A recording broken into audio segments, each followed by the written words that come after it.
Hello everyone, welcome back to the channel. Today we're diving deep into one of the most anticipated air combat comparisons of our time, Israel's F-35I, Adir, versus Russia's Su-57 Felon. These two fifth-generation stealth fighters represent not just technological mastery, but also two completely different military philosophies. One is built on stealth, electronic warfare, and network dominance, while the other emphasizes agility, raw power, and survivability. But when it comes down to real combat radar detection, weapon systems, and overall battlefield effectiveness, which jet truly holds the edge? The F-35I Adir, a modified version of the American F-35 Lightning Roman II, is custom, tailored by Israel's defense industry to meet its specific regional needs. It's not just a stealth fighter, it's a flying intelligence hub. Equipped with cutting-edge sensors, the Adir can identify, track, and prioritize targets long before enemy aircraft even know it's there. Its radar cross-section is so small that most conventional radars can barely detect it, even at close range. In contrast, the Su-57 Felon, developed by Russia's Sukhoi Design Bureau, was designed to restore Russia's dominance in aerial warfare.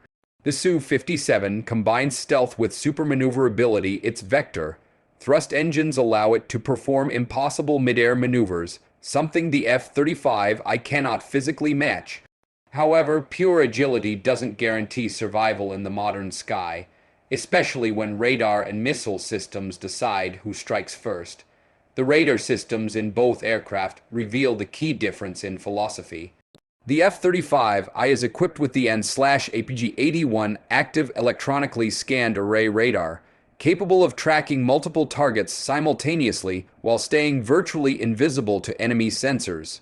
This radar is part of a larger sensor fusion network that integrates data from satellites, ground radars, and other F-35s, creating a live tactical map of the entire battlefield. The Su-57's radar, the N-036 Bielka-ESA system, offers impressive range and power. It uses multiple arrays positioned around the aircraft, giving it a wider detection field than most Western fighters. However, its emissions make it more detectable to stealth aircraft like the F-35I. In stealth warfare, the one who sees first usually wins, and here, the Adir's low observable profile and networked sensors give it a major advantage. When it comes to weapons, the F-35I relies on a mix of precision, guided munitions, and stealth-compatible missiles. Its internal weapons bay can carry the AIM-120D AMRAAM and the AIM-9X Sidewinder, ensuring it stays hidden while ready to engage threats. For ground strikes, it uses the GBU-39 small-diameter bomb and the JDAM series, providing devastating accuracy with minimal collateral damage. The Su-57, on the other hand, carries a heavier weapons payload up to 10 missiles, both internally and externally. Its main air-to-air weapons include the R-77M medium range missile and the R-74M2 for close combat. In theory, this gives it an advantage in a prolonged fight, but carrying weapons externally reduces its stealth, making it easier to detect and target. In a beyond visual range scenario, the F-35I's stealth and electronic warfare systems give it the first strike opportunity.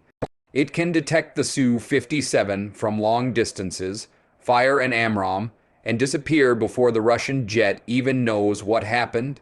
The Su-57 would likely rely on ground-based radar or infrared sensors to locate the F-35I, but even then, Israel's advanced electronic countermeasures make targeting extremely difficult. When it comes to close-range dogfighting, the tables turn slightly. The Su-57's 3D thrust vectoring allows it to twist and turn in ways few jets can.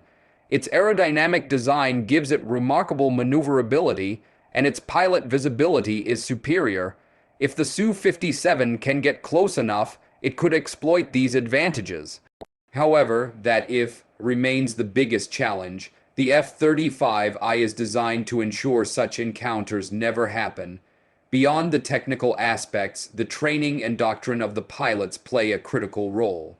Israeli pilots flying the F-35I are among the most experienced in the world. They train for multi-domain warfare, combining air, cyber, and electronic operations in every mission. Russia's Su-57 pilots are also highly skilled, but the aircraft itself is relatively new, and only a handful are currently in full operational service. Maintenance and operational readiness further separate the two. The F-35I benefits from Israel's advanced maintenance network and real-time diagnostics that predict issues before they happen. This means more time in the air and less time in repair. The Su-57, while powerful, has faced production delays and engine reliability issues, limiting its combat readiness. In terms of cost, the F-35I is more expensive to build and maintain, but its integrated systems and battle-proven performance justify the price. The Su-57 is cheaper per unit, but its limited availability and lack of a large operational fleet reduce its overall strategic impact. The real question remains what would happen if these two jets met in real combat. In a stealth-dominated engagement, the F-35I's first shot first kill advantage would likely decide the outcome. Its superior sensor fusion and low radar visibility mean it could neutralize the Su-57 before the Russian pilot even detects it. However, in an extended air campaign, factors like ground radar support, satellite integration, and pilot tactics could shift the balance. Russia's Su-57, operating within a dense air defense network, could pose a serious threat, especially if supported by long-range missile systems like the S-400. Israel, on the other hand, would rely on its networked intelligence, early warning systems, and precise coordination to maintain superiority. The geopolitical context also matters. Israel's F-35I is deeply integrated into Western and NATO intelligence systems, giving it access to real-time battlefield data. The Su-57 operates independently, which can be both an advantage and a limitation. Independence allows flexibility, but lack of integration limits situational awareness in large-scale combat environments. Another key factor is electronic warfare.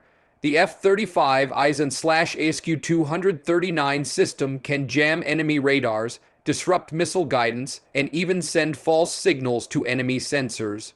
The Su-57 also carries advanced EW systems, but most analysts agree that Western EW technology currently leads by a significant margin.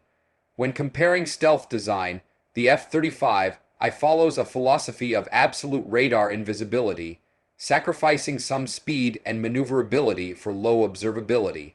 The Su-57 tries to balance both stealth and agility, but its larger radar signature and use of composite materials instead of full radar absorbing coatings reduce its stealth efficiency. In real-world operations, the F-35I has already proven itself. It has conducted covert missions in hostile airspace, often undetected, gathering intelligence and striking with precision. The Su-57 has seen limited deployment, mainly in Syria, but its combat record remains relatively untested. Ultimately, the battle between the F-35I and the Su-57 is not just about aircraft, it's about technology, ecosystems, pilot training, and military doctrine. Israel's strategy prioritizes electronic dominance and preemptive strike capability. Russia's doctrine emphasizes survivability, speed, and brute force. Both aircraft reflect their nation's identities. One is silent and precise, the other bold and powerful. If a confrontation ever occurred, it wouldn't just determine in which jet is superior, it would redefine the future of air warfare. The F-35I represents the next stage of integrated digital combat where data is as powerful as missiles. The Su-57 symbolizes the enduring value of raw performance and engineering innovation. In the end, both jets push the limits of human technology, but the edge still leans toward the F-35I. With its advanced stealth, superior sensors, and proven combat integration, it stands as the world's most dominant stealth fighter. The Su-57 remains a formidable opponent, but as of today, the skies still seem to belong to the Adir. If you found this analysis useful, don't forget to like, share, and subscribe to Battlefield Narratives for more global defense updates, war analysis, and in-depth comparisons from around the world.